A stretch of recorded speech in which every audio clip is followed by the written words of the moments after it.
नमस्कार, मैं हूं अनीश और आप सभी का आज के इस सेशन में स्वागत है। दोस्तों, आज फिर मैं नीम करोरी महाराज जी की कुछ कहानियां लेकर हाजिर हूं।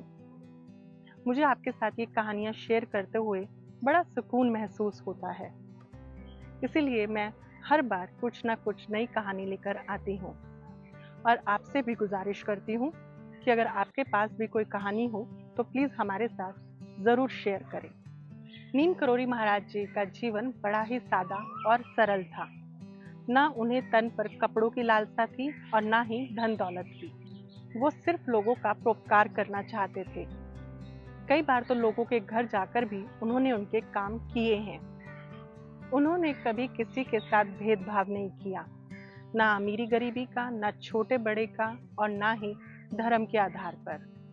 उनके दरबार में जो भी आया उसे कुछ न कुछ जरूर मिला है। एक ऐसी ही कहानी है जिसमें उन्होंने एक भक्त की बिन मांगे मदद भी की और दोबारा दर्शन भी दिए। दरअसल कैंची धाम के निवासी को नैनीताल की कोर्ट में जाना था। शाम को उसका भाई बीमार हो गया। इस कारण वो व्यक्ति लेट हो गया। उसने सोचा शाम ढल रही है, मैं पैदल चलता हूँ, कुछ दूर पर कुछ ना कुछ तो गाड़ी मिल ही जाएगी, मैं उसमें बैठ जाऊंगा और कैंची धाम पहुंच जाऊंगा। लेकिन अफसोस उसे कोई गाड़ी नहीं मिली और रात होने लगी। जब कुछ दूर पैदल चला तो उसे एक दुकान दिखी। उसने उस दुकानदार से रात भर ठहरने की परमिशन मांगी, लेकिन दुकानदार ने मना कर दिया और कहा कि यहाँ से एक ट्रक गुजरेगा, तुम उसमें बैठकर चले जाना। उस व्यक्ति ने कुछ देर वहाँ इंतजार किया, लेकिन ट्रक नहीं आया, तो वो आगे पैदल चलने लगा। जंगल का रास्ता बड़ा डरावना लग रहा था, लेकिन उसने हिम्मत नहीं हारी। वो धीरे धीरे चलता रहा। उसके पास टॉर्च थी, तो टॉर्च की रोशनी से इधर उधर देखता रहा। ना तो उसे कोई गाड़ी मिल रही थी, ऊपर से जानवरों का डर अलग लग रहा था। और वो भूत प्रेत में भी बड़ा विश्वास करता था। उसे लगता था रात के समय भूत ना उसको लग जाए। ऐसे सोचते सोचते वो चलते चला जा रहा था। अचानक उसे एक परछाई दिखी। वो डर गया। जब टॉर्च की रोशनी डाली तो देखा कोई संत है। वो उनके पास गया तो देखा कि वो नीम करोरी महाराज जी हैं। वो नीम करोरी महाराज जी से नैनीताल में मिला था। उस समय उसकी बहुत इच्छा थी कि वो नीम करोरी महाराज जी से मिले और बातें करे, लेकिन उसने ये नहीं सोचा था कि ऐसी सुनसान जगह पर नीम करोरी महाराज जी उससे मिलने आएंगे।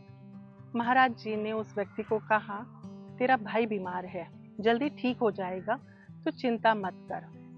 ये सुनकर उस व्यक्ति को बड़ी हैरानी हुई कि महाराज जी को कैसे पता चला कि मेरा भाई बीमार है। फिर बाबा ने कहा कि जा आगे जा, तुझे ट्रक मिल जाएगा, उसमें बैठकर चला जाइयो। जैसे ही वो चलने लगा तो महाराज जी ने कहा कि जिस सिलसिले में तू नैनीताल आया था वो मुकदमा लंबा चलेगा, लेकिन तू हारेगा नहीं, बेफिक्र रह। साथ ही बाबा जी ने ये भी कहा कि याद रखना, मैं तुमसे मिलने दोबारा भी आऊंगा। इसके बाद उस व्यक्ति के कदम खुद ब खुद चलने लगे और कुछ दूरी पर उसे ट्रक मिल गया। वो ट्रक में बैठकर घर आ गया। कुछ दिन बाद उसका भाई भी ठीक हो गया और जिंदगी ठीक ठाक चलने लगी। हालांकि मुकदमा चलता रहा। करीब 20 साल बाद महाराज जी रानीखेत आए। वहां आकर उन्होंने अपने भक्त से कहा कि जाओ पास के गांव में ये व्यक्ति है, उसे बुलाकर लाओ। उस भक्त ने उस इंसान को बुलाया और कहा कि नीम करोरी महाराज जी आपको बुला रहे हैं। वो भागता हुआ नीम करोरी महाराज जी के दर्शन करने गया। उसने कहा, बाबा जी आपकी मेहरबानी, इतने सालों बाद फिर से दर्शन दिए। तो महाराज जी ने कहा, शायद तू भूल गया है, लेकिन मुझे याद है। याद है पिछली बार मैंने तुझे कहा था कि मैं तुझे दोबारा दर्शन दूंगा, तो लो मैं फिर आ गया हूँ दर्शन देने। ये सुनकर वो व्यक्ति नतमस्तक हो गया और बाबा जी का भक्त बन गया। ऐसी ही एक और छोटी सी कहानी मुझे याद आती है। एक बार नीम करोरी महाराज जी के पास माता पिता और उनका छोटा बच्चा साथ आया। उन्होंने महाराज जी को प्रणाम किया और कहा कि महाराज जी, ये बच्चा मजिस्ट्रेट बनना चाहता है। महाराज जी ने उसके सर पर हाथ फेरा और कहा कि मजिस्ट्रेट बनेगा तो अपने माँ बाप की सेवा नहीं कर पाएगा, दूर कहीं तेरी पोस्टिंग होगी। माता पिता हैरान हुए। उन्होंने कहा, महाराज जी एक तो बच्चे का इंटरेस्ट भी नहीं है, दूसरा, हमारे घर में कोई भी डॉक्टर नहीं है, ऐसे में ये डॉक्टरी कैसे करेगा। तो महाराज जी ने कहा, बनेगा तो ये डॉक्टर ही और मेरठ से पढ़ाई करेगा। कुछ सालों बाद संयोग ऐसा बना कि उस बच्चे ने मेडिकल साइंस लिया और मेरठ से ही पढ़ाई की। इसके बाद वो समाज के परोपकार में लग गया। महाराज जी ने ये वाणी उस समय बोली थी जब वो छोटा था। उनकी वाणी सच हुई।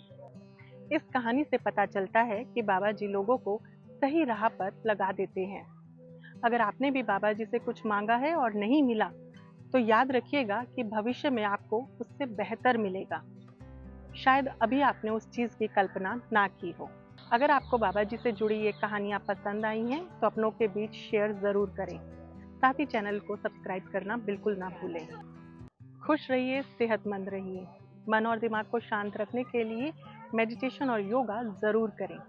जय नीम करोली महाराज की।